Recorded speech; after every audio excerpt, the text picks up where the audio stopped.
사도 바울은 6절을 통하여서 하나님을 믿는 우리가 죄 가운데 거할 수 있느냐라는 그 문제를 심각하게 던지고 있습니다. 요즘 많은 사람들이 하나님을 믿는다라고 하면서 상상도 못할 그러한 죄들을 짓는 것을 봅니다. 그리고 꼭 그러면 좀 안 믿는 척하면 좋겠는데 꼭 감옥에 가면서 성경책을 이렇게 들고 가고 또 이렇게 감옥에서 성경 일독을 했다고 하면서 이렇게 엉뚱한 이야기를 하는 것을 봅니다. 물론 회개하고 변화될 수도 있겠지요. 그런데 하는 말들을 보면 전혀 잘못을 뉘우치지 않는데도 그렇게 얘기합니다. 여러분, 죄 가운데 살면서 이렇게 은혜를 더하려고 죄 가운데 산다라고 말할 수 있느냐? 사도 바울은 절대 그럴 수 없다라고 강하게 부인합니다. 여러분, 우리는 죄 가운데 살아갈 수 없습니다. 왜냐하면 죄에 대하여 단번에 죽으시고 하나님에 대하여 다시 사신 예수 그리스도 안에 우리가 거하기 때문입니다. 오늘 본문에서 가장 중요한 핵심 동사 두 개가 있습니다. 첫 번째는 여길지어다 라는 동사고, 두 번째는 하나님께 드리라 라는 동사입니다. 여러분, 죽은 자로, 죄에 대하여는 죽은 자로 여길지어다 라고 말합니다. 여러분, 뭐뭐에 대하여 죽은 자가 된다라는 표현이 어떤 표현일까요? 저는 무당벌레가 떠올랐습니다. 어릴 적에 참 많이 잡아서 손 위에 이렇게 올려놓고 보곤 했습니다. 색깔이 여러 가지 색깔이죠. 저는 이점박이 무당벌레를 참 좋아했습니다. 그리고 색깔이 좀 짙은 그 무당벌레를 좋아했고요. 이점박이 무당벌레 중에는 까만색 바탕에 빨간색 점이 두 개 찍혀 있는 예쁜 녀석도 있습니다. 이 무당벌레는 위험을 느끼면 다리를 움츠리고 죽은 척을 하면서 관절에서 노란 액체를 분비합니다. 사진을 한번 띄워 주십시오. 그 노란 액체가 반사출혈이라고 얘기합니다. 그러니까 무당벌레의 피다라는 의미로 얘기하는 겁니다. 우리 피는 붉은데 쟤네들 피는 노란가 봅니다. 여러분, 저 무당벌레 제 눈에는 참 귀엽게 느껴지는데 벌레라고 또 싫어하실지도 모르겠습니다. 검지 손가락에 보면 손에 좀 노란 게 묻었지요. 여러분 아실 겁니다. 만지면요 노란 액체를 분비합니다. 불쾌한 냄새가 나고 맛이 쓴맛이 나서 포식자들이 좋아하지 않습니다. 무당벌레는 자기가 죽은 척 함으로써 자신을 보호하는 그러한 벌레입니다. 여러분, 벌레만 그런 게 아니라 동물도 그런 동물이 있습니다. 주머니쥐라고 하는 쥐인데요, 우리나라에 있는 새왕쥐 같은 그런 쥐가 아니고요, 이 주머니쥐는 지금 월드컵 하는 그 동네에 흔하게 보이는 쥐라고 합니다. 캐나다, 미국, 멕시코에 사는 쥐입니다. 아직까지 보여주지 마시고요. 왜냐하면 조금 끔찍하게 생겼거든요. 그래서 잠깐 볼 수 있도록 아직까지 띄우지는 마십시오. 이 주머니쥐도 위험이 닥치면 죽은 척합니다. 얼마나 연기를 잘하는지요. 정말 세상과 작별한 것처럼 입을 쩍 벌리고 혀를 내밀고 완전히 실눈을 뜨고 움직이지 않고 뒤집어져서 이렇게 아카데미 이렇게 주연 배우상을 얻을 만큼 그렇게 죽은 척을 잘합니다. 여러분, 거기에다가 포식자가 싫어하는 고약한 냄새가 나는 액체를 이렇게 토합니다. 그래서 바닥에 칙 흘린 다음에 나 썩어서 좀 오래됐어 라는 것을 강조하는 겁니다. 이제 마음의 준비를 하시고 사진을 한번 보시겠습니다. 다음 사진. 좀 못생겼지요? 그런데 가만히 이렇게 입을 보시면은 뭐 액체가 흥건하게 이렇게 흘러져 나와 있습니다. 저게 썩은 내가 난다고 합니다. 그러니까 지금 이렇게 자기를 표시하는 겁니다. 나 죽은 지 꽤 됐어. 썩었으니까 건드리지 마. 나 죽었어. 이렇게 자신을 시위하는 겁니다. 그래서 많은 포식자가 죽은 동물로 착각하고 지나쳐 버린다고 합니다. 이제 내리셔도 됩니다. 조금 더 보면 밥맛이 없어질 것 같이 그렇게 생겼습니다. 여러분, 죄에 대하여 죽은 자 같이 되어라 여길지어다 라고 얘기합니다. 여러분, 이 여길지어다라는 말은 현재 명령어인데요, 헬라어 시제에서는 이 현재 명령어는 계속해서 끊임없이 라는 그런 의미를 담고 있습니다. 그러니까 하나님 안에서 우리는 죄에 대하여 끊임없이 나는 죽은 자다라고 여기라는 겁니다.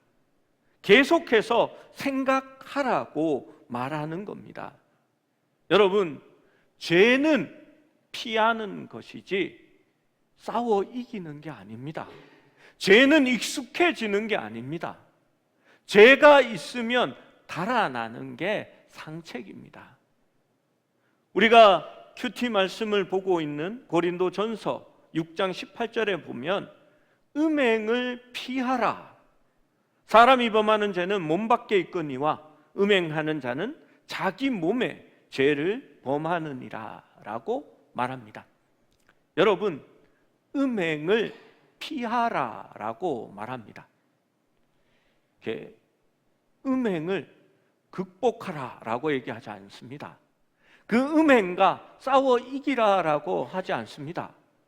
우리의 마음이 열반의 경지에 이르러서 선녀가 벌거벗고 춤을 춰도 나는 상관치 않는다, 나는 해탈했다, 이렇게 자기의 도를 쌓으라고 얘기하지 않는 겁니다. 여러분, 요셉처럼 주인의 부인이 유혹하니까 막 옷을 벗어놓고 막 도망가는, 여러분, 그게 지혜로운 겁니다. 여러분, 죄는 피하는 것이지 익숙해지거나 극복하는 것이 아니라는 겁니다. 그리스도의 죽으심이 죄에 대하여 단번에 죽으심이었던 것처럼 그리스도와 함께 그 안에서 죽은 우리도 자신을 죄에 대하여는 죽은 자로 날마다 여기라는 겁니다. 여러분, 죄의 유혹이 다가올 때에 나는 죽었어, 나는 상관이 없어 라고 하면서 피할 수 있는 것이 우리의 모습이 되어야 하는 것입니다. 여러분, 그래서 율법을 보면 뭐라고 얘기하는지 아십니까? 이러한 것을 접촉하면, 손에 닿으면, 이러한 일을 행하면 너희는 부정하니 라고 하면서 정결의식을 하게 만드는 겁니다. 여러분, 그렇게 하는 목적이 무엇일까요? 피하게 하는 겁니다.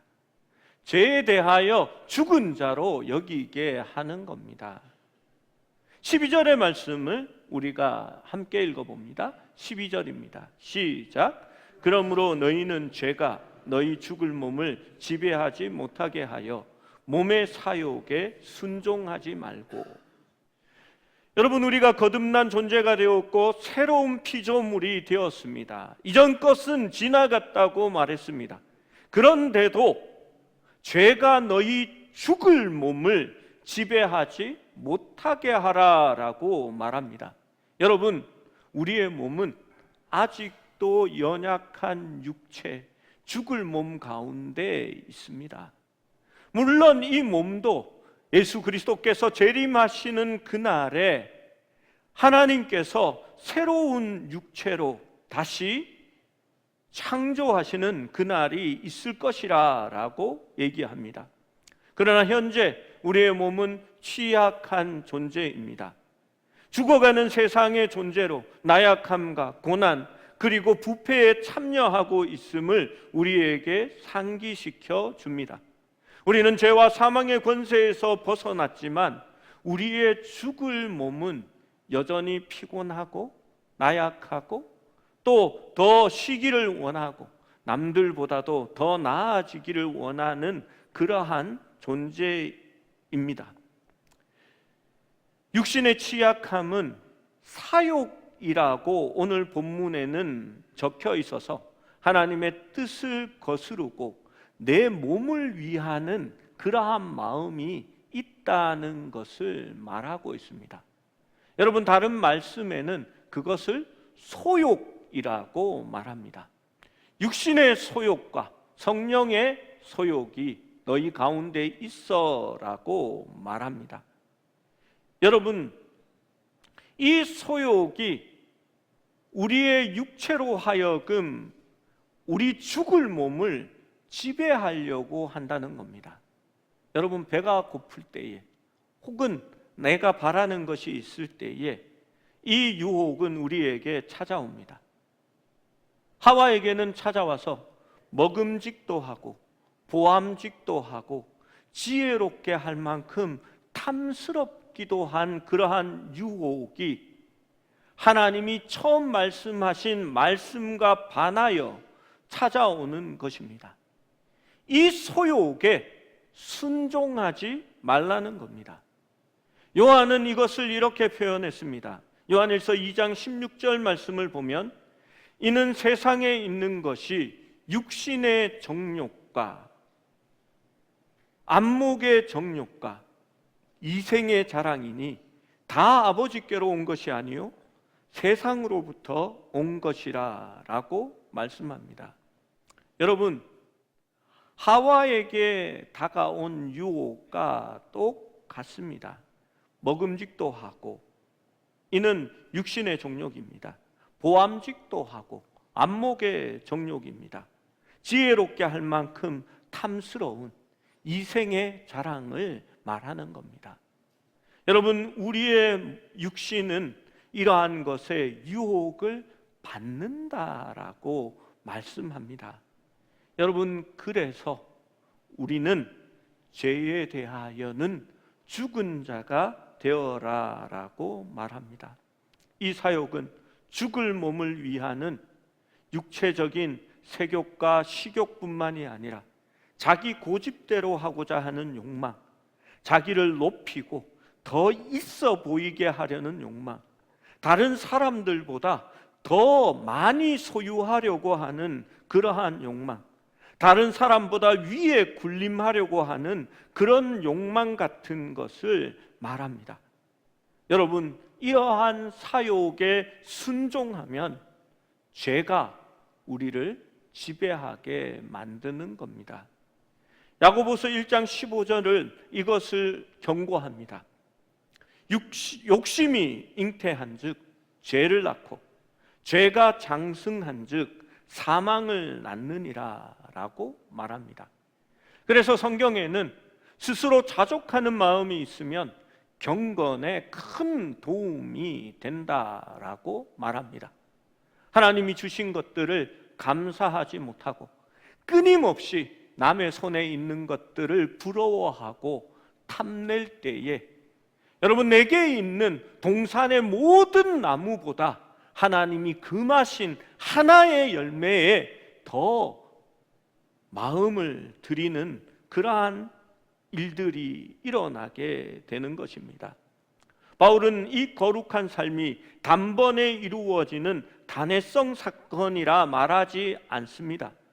바울이 자신의 죄에 대하여 죽은 자로 여기고 하나님에 대하여 산 자로 여길지어다 라고 말한 그 여길지어다 라는 것은 현재 명령어 의미라고 얘기했습니다. 계속해서 끊임없이 그렇게 하라라는 겁니다.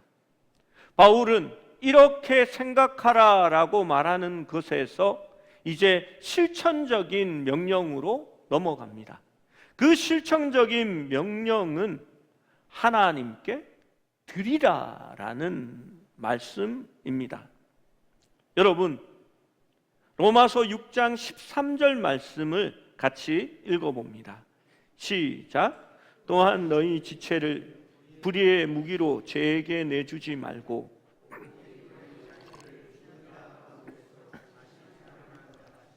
하나님께 드리며 너희 지체를 의의 무기로 하나님께 드리라.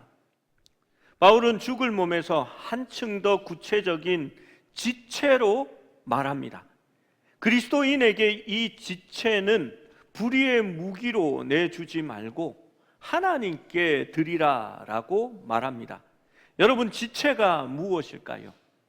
우리의 몸의 부분을 지체라고 이야기합니다.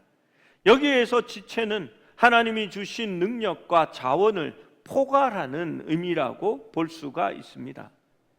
우리의 타고난 지체와 재능은 사탄의 무기가 될 수도 있고 하나님의 무기가 될 수도 있다고 말합니다. 그래서 우리의 몸, 우리의 지체를 함부로 내어주지 말라라고 말하는 것입니다. 내가 사탄의 도구로 쓰여지느냐, 아니면 하나님이 사용하시는 도구로 쓰여지느냐, 우리는 기꺼이 우리를 하나님의 도구로 드리라라고 말씀하는 것입니다. 여러분, 야고보서는 우리의 몸에서 가장 치명적인 지체에 대해서 경고한 말씀이 있습니다. 퀴즈입니다. 뭔지 맞춰보십시오.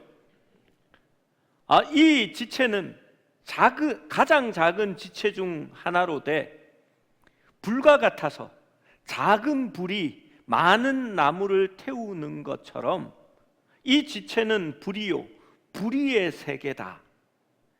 이 지체는 우리 중에서 온몸을 더럽히고 삶의 수레바퀴를 사르나니 그 사르는 것이 지옥에서 나느니라. 이 지체는 능히 길들일 사람이 없으니 쉬지 아니하는 악이요 죽이는 독이 가득한 것이다 라고 말했습니다. 여러분, 이 지체가 뭘까요? 네, 다 아시네요. 역시 혀라고 얘기합니다. 여러분, 겪어보면 압니다. 모든 것이 이 혀에서 시작됩니다. 여러분, 주님을 찬양하고 예배하고 서로를 높이고 나보다 낮게 여기는 그러한 역할을 하면 하나님의 도구로 쓰임을 받는데, 그렇지 않을 때에 이 혀는 엄청난 문제를 일으키게 됩니다. 여러분, 제가 떡 중에 제일 싫어하는 떡이 뭔지 아십시오? 쑥떡입니다. 저는 성도들이 모여서 쑥떡 하는 게 정말 싫습니다. 그 쑥떡 안 했으면 좋겠습니다. 저는 교회에서요 제일 싫어하는 음식 중에 하나가 파입니다. 파는 제일 무슨 파든지 제일 싫습니다. 목사님 파김치 잘 먹더니 그럴지도 모르겠는데, 여기서 말하는 파는 나는 바울파다, 나는 베드로파다, 나는 목사파다, 이런 파를 저는 싫어합니다. 여러분, 우리의 지체가 하나님을 높이고 교회를 온전케 하는 그런 지체가 될 수도 있는데, 너희 지체를 죄에게 내어 주지 말라라고 말하는 겁니다. 여러분, 거룩하게 살기 위해서는 우리 지체를 하나님께 드리라라고 이야기합니다. 여러분, 이것은 우리가 거룩한 삶을 살아갈 수 있는 기본 전제를 말하는 것입니다. 죄에 대하여는 늘 죽은 자로 여기고, 하나님께 대해서는 나는 살아있는 자로 여기라라고 말하는 겁니다. 여러분, 그래야 우리 자신을 하나님께 드릴 수 있습니다. 드린다라는 것은 적극적인 행동을 이야기하는 겁니다. 여러분, 나는 생각만 믿으니까 됐지라고 말하는 게 아니라 거룩한 삶을 살기 위해서는 하나님께 대하여 적극적으로 자신을 헌신하고 자신을 맡길 수 있고 기뻐하실 수 있어야 합니다. 여러분, 시편 1편은 이에 관하여 굉장히 잘 말씀합니다. 저는 시편 1편 말씀을 참 좋아하는데 성경 전체의 신학을 잘 담고 있다고 생각합니다. 1절, 2절 말씀만 한번 같이 읽어봅니다. 시작. 복 있는 사람은 악인들의 꾀를 따르지 아니하며 죄인들의 길에 서지 아니하며 오만한 자들의 자리에 앉지 아니하고 오직 여호와의 율법을 즐거워하여 그의 율법을 주야로 묵상하는 자로다. 여러분, 죄에 대하여 죽은 자가 되라라고 성경은 말합니다. 여러분, 피하라는 얘기입니다. 상대하지 말고 나 죽었어 하고 눈 지그시 감고 혀 내밀고 피 흘린 척하고 있으라는 겁니다. 여러분, 그렇게 하지 않고 악인들의 꾀를 따르고 호기심이 있고 살아있는 거지요. 그 생각을 처음에 따르면 나는 생각만 했을 뿐인데, 아니요, 생각을 따라가면 그 생각을 하는 악인이 되는 겁니다. 여러분, 생각을 하면 죄인들의 길에 서지 아니하며, 여러분, 생각하면 길에 한 번쯤 서게 됩니다.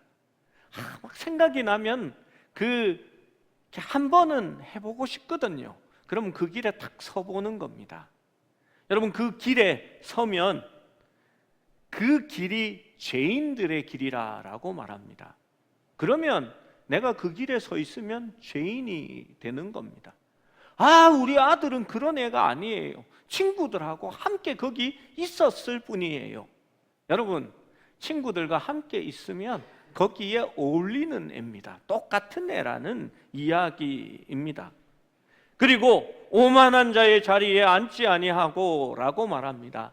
오만한 사람은 무엇입니까? 죄를 뉘우치지 않는 겁니다. 회개하지 않는 겁니다. 잘못하고도 죄를 짓고도 내가 옳다라고 말하는 사람이 오만한 사람입니다. 여러분, 길에 몇 번 서보면 나중에 그 길에 그 사람 자리가 있게 되는 겁니다. 여러분, 어느 순간 이렇게 말합니다. 그 사람이 안 보이네? 왜냐하면 늘 그 자리에 있는 사람이 된 거거든요. 여러분, 왜 그렇게 되었을까요? 처음부터 죽은 자로 여기고 피하지 않았기 때문입니다. 그러면 하나님에 대하여 살아있는 자는 어떠한 자들입니까? 하나님이라고 그러면 막 힘이 넘치고 너무 좋고 어쩔 줄 몰라 하는 그러한 마음이 생기는 사람입니다.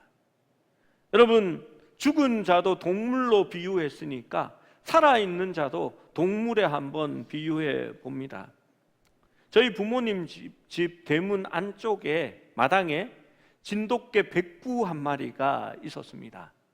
여러분, 이 개가 이렇게 개를 좋아하시는 어떤 분이 이렇게 이 좋은 개를 구한다고 해서 진도에 가가지고 진도 군청에 이렇게 등록돼서 이렇게 귀에 칩을 박은 순종개, 그 중에서도 최고 좋은 강아지 2마리를, 그 진도 백구 2마리를 암수 1마리씩 가져다가 키운 겁니다.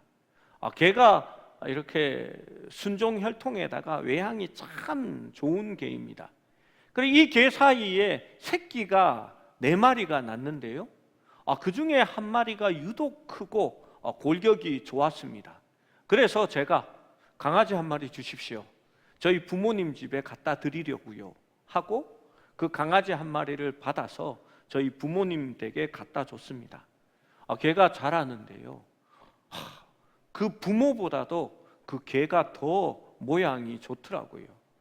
아, 정말 괜찮구나 하는데 이 개가 평상시에 사람이 지나가면 월 하는데 동네가 울릴 정도로 우렁찬 소리로 이렇게 멍멍 짖습니다. 사람들이 마당 밖을 이렇게 대문 밖을 지나가면서 그 개의 모습을 보면 이 집은 도둑은 못 들겠다 막 이렇게 얘기를 하곤 했었거든요. 그런데 어느 날 저희 부모님이 한 2주 정도 집을 비우고 성지순례를 가셨습니다. 그런데 그렇게 늠름하던 이 백구가 한 나흘쯤 지나고 이렇게 주인이 없자 갑자기 힘이 없고 축 늘어져서 아무것도 먹지 않는 겁니다. 동네 사람에게 개가 잘 있나 한번 살펴달라고 해서 이웃이 와서 개 먹이는 있는지 물은 있는지 이렇게 보니까 사료도 별로 줄어들지도 않고 물도 그대로 있고 개는 이렇게 계집안에 들어가서 축 늘어져 가지고 움직이지도 않고 사람이 와도 짖지도 않는 겁니다.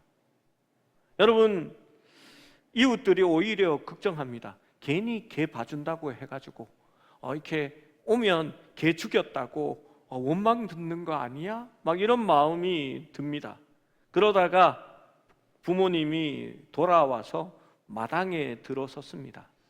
그러자 이 개가 언제 그랬냐는 듯이 꼬리를 흔들고 2다리를 들고 일어나서 껑충껑충 뛰고 헥헥거리면서 마당 이쪽을 갔다가 저쪽을 갔다가 이쪽을 갔다가 다시 부모님한테 매달리고 언제 그랬나는 듯이 격한 반응을 보입니다. 주변 사람들이 저놈 죽었는지 알았더니 살았네 라고 얘기합니다. 여러분, 그리스도에 대해서, 하나님에 대해서 우리에게 개처럼 뛰어다니라는 얘기는 아니고요, 그러한 마음이 있어야 한다는 겁니다. 하나님이라고 그러면 마음이 기쁘고 살아오르고 찬양을 하고 싶고 그러한 마음이 살아있을 때에 우리가 죄의 권세에서 노임을 받는 겁니다. 여러분, 큐티 해야 돼? 이 들시니까 인상 팍 쓰면서 오늘도 별 말씀이 없구만 뭐 이러면 여러분 살아있는 게 아니라 다 죽어가는 것과 같습니다. 여러분, 그리스도 예수 안에서 하나님께 대하여는 살아있는 자가 되어라 라고 말합니다. 그리고 더 나아가서 자신을 하나님이 사용하시는 무기로 드리라 라고 이야기하는 것입니다. 여러분, 무슨 말입니까? 우리의 지체가 의의 무기로 하나님께 쓰여질 수 있도록 하나님의 도구가 되라 라고 말하는 겁니다. 여러분, 죄에 대하여 이기기 원하십니까? 그러면 봉사하십시오. 예배하시고 전도하고 복음을 전하는 하나님의 도구가 될 때에 우리에게 죄가 우리를 주장하지 못하게 되는 겁니다. 14절의 말씀을 마지막으로 읽어봅니다. 14절 시작. 죄가 너희를 주장하지 못하리니 이는 너희가 법 아래 있지 아니하고 은혜 아래 있음이라. 법과 은혜는 영역이나 권세로 간주합니다. 모세의 율법은 죄를 낳고 죄를 드러내는 분명한 기능을 하고 있었습니다. 이는 죄를 깨달음이라 라고 얘기했고 진노를 드러낸다고 했고 범죄를 가져왔다라고 하면서 그 범죄의 결과가 사망이라는 것을 깨닫게 한다라고 말씀했습니다. 그러나 은혜 아래에 있는 것은 죄의 권세로부터 자유가 주어지는 새 생명에 속하는 것입니다. 오늘 이 6장의 말씀은 은혜를 더하게 하려고 죄에 거하겠느냐라는 질문으로 시작하여 이제 죄를 극복하기 위하여 우리가 은혜 안에 있다라는 소식으로, 기쁨의 소식으로 끝을 맺고 있는 것입니다. 17세기에 청교도인 에레미야 버로스는 이렇게 표현했습니다. 그리스도로부터 마치 샘에서처럼 성화는 신자들의 영혼으로 흘러 들어가는데, 성화는 그들의 분투나 노력, 서원과 다짐에서 기원하는 것이 아니라 그리스도와의 연합으로부터 그에게 흘러 들어가는 것이다. 또 틀리케는 이렇게 말했습니다. 우리 신자들은 거룩한 샘에 입을 다물지 말고 항상 그 샘물을 마셔야 한다라고 말했습니다.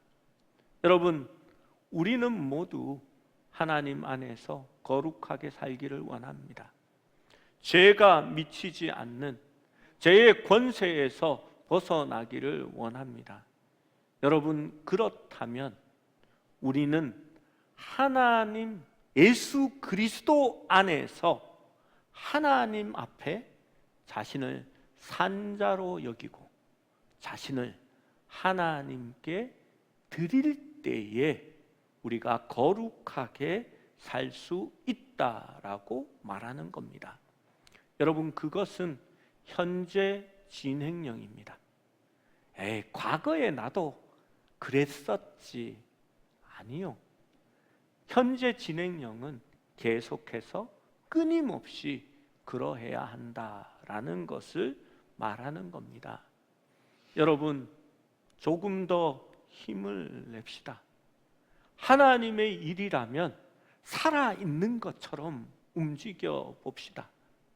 주야로 말씀을 묵상하고 율법을 주야로 묵상하는 그 사람이 복 있는 사람이 되는 겁니다. 끊임없이 하나님 안에서 살아있는 겁니다. 여러분, 하나님의 일에 더 적극적으로 자신을 드릴 수 있기를 원합니다. 여러분, 예배에 자신을 드려보십시오. 여러분, 봉사하는 일에 자신을 좀 드려보십시오. 우리 교회가 추수감사절 헌금이 다른 헌금보다 좀 많이 거칩니다. 저는 보면서 혼자 웃고 좀 아이러니하게 생각합니다. 교회 절기 중에 제일 좀 이렇게 관심도가 낮은 것이 추수감사절이거든요. 우리 보리 농사도 안 짓는데 또 추수감사절도 있는데 왜 맥추감사절을 또 지키냐 이렇게 말하는 분들이 있습니다. 7월 5일이 맥추감사절입니다. 그런데 우리 교회는 다른 절기 헌금보다 이 맥추감사절 헌금이 항상 제일 많이 모입니다. 그래서 저는 더 감사합니다. 왜냐하면 우리가 많이 이웃을 돕고 구제하지는 못해도 성도들이 이렇게 이날 한 번만큼은 이웃을 구제하고 다른 이들을 돌아볼 수 있는 하나님의 도구로 자신이 사용되기를 원하는구나라고 생각하기 때문입니다. 여러분, 우리가 하나님의 일에 더 적극적으로 자신을 드릴 수 있는 그런 성도들, 그런 신앙, 그런 교회가 될 수 있기를 축원합니다.